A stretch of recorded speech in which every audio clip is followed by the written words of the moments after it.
And again, not a month goes by without Disney announcing another live-action movie. In the last few years, it was mainly new editions of 90s Disney classics such as Beauty and the Beast, Aladdin, or The Lion King as live-action film adaptations.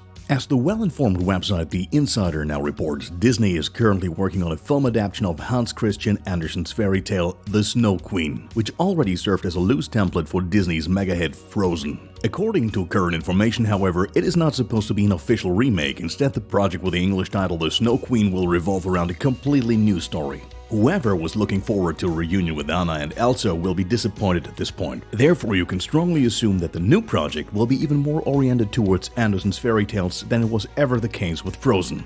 If you can still remember the development process of the first Frozen part, you will find that the story around Elsa in the early stages was much closer to Andersen's original and that Elsa was originally planned as the evil Snow Queen. In the end, to the delight of many fans, the bitterly evil Snow Queen became the Elsa we know. So in the new The Snow Queen, we can assume that we will get to see the character from which Elsa was created as a villain or antagonist after all. In the original movie, the evil Snow Queen kidnaps the orphan boy Kay and forces his companion Gerda to rescue him. Which role the magic mirror created by the devil plays in this case, you can either read in the fairy tale collection of Hans Christian Andersen or you wait for the release of The Snow Queen. An exact date is not yet known, but according to current information, the movie will not be released on Disney Plus, but in the cinema.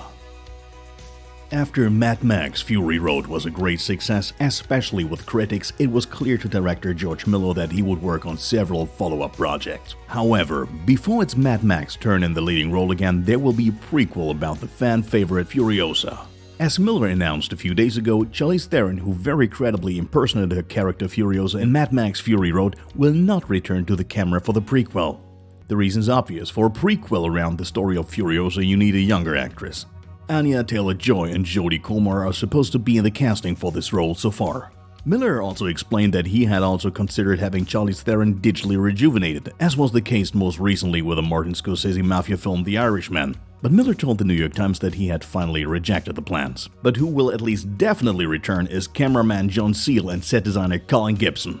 With their work, both have played a decisive role in making the look of Fury Road so unique. Gibson even won the Oscar for his work afterwards. Because of the much younger leading actress, we suspect that Furiosa will play some years before Fury Road. So the focus will most likely be on her youth and her time in the so-called Greenland. In the movie, she also reports that she hasn't seen her home country for at least 7,000 days, which is about 20 years, and thus can be seen as a rough distance between the prequel and Mad Max Fury Road. It might still take some time until the movie's release, as director Miller has to finish his fantasy epic 3,000 Years of Lightning first. Therefore, a release of Furiosa before 2023 seems pretty unlikely. As Variety reports this week, actress Halle Berry has been confirmed for the female lead role in Roland Emmerich's latest disaster movie called Moonfall. Berry has most recently appeared in successful films such as John Wick 3 or Kingsman: The Golden Circle, and now she's supposed to play alongside Josh Gad in Moonfall. The actress slips into the role of a former astronaut who's now rather working behind the scenes in the administration. Thanks to her long experience in space, however, she soon realizes that one of her former missions can help prevent the impending catastrophe. The worst-case scenario is that the moon is thrown out of its orbit by a mysterious force and thus crashes down to Earth. So a group around the former astronaut has only a few weeks to prevent a terrible disaster. Without further ado, the team travels to the moon and meets an unknown but very powerful force there. The script for the film was written by the trio Roland Emmerich, Harold Closer, and Spencer Cohen, who were already involved in the script of the Apocalypse film 2012. So we can hope that Moonfall will be as thrilling as 2012. The shooting of Emmerich's film will start in autumn, but unfortunately there's no official release date yet.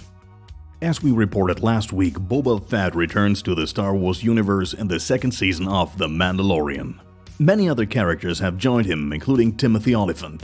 Which role he will play was not known until now, but it now turns out that Olyphant will wear the famous green suit of Boba Fett in Season 2. Of course, this does not automatically mean that Olyphant will also play Boba Fett, since Temuera Morrison is still planned to play him.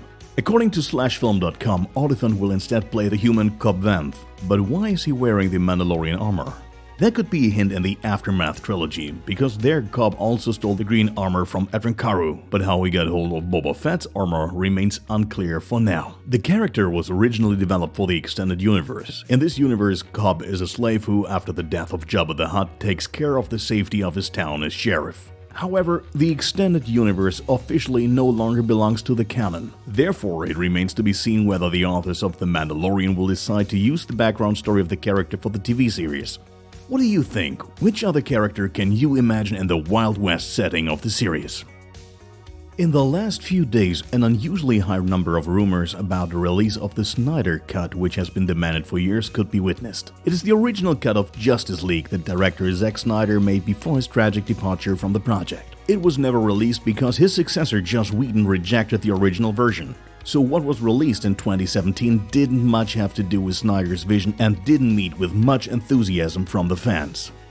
Since then, there have been rumors of a release every now and then, but it never became reality. At least until 3 days ago, when the director himself announced the Snyder Cut at a Man of Steel watch party. This finally brings to life what we have already discussed in many news episodes, and especially the fanbase is allowed to pat itself on the back for its commitment in the form of the hashtag #ReleaseTheSnyderCut. Because without the great participation of the net community in the Twitter campaign, the film would probably still not exist. According to the Twitter channel of HBO Max, the film will be released on the streaming platform as early as next year.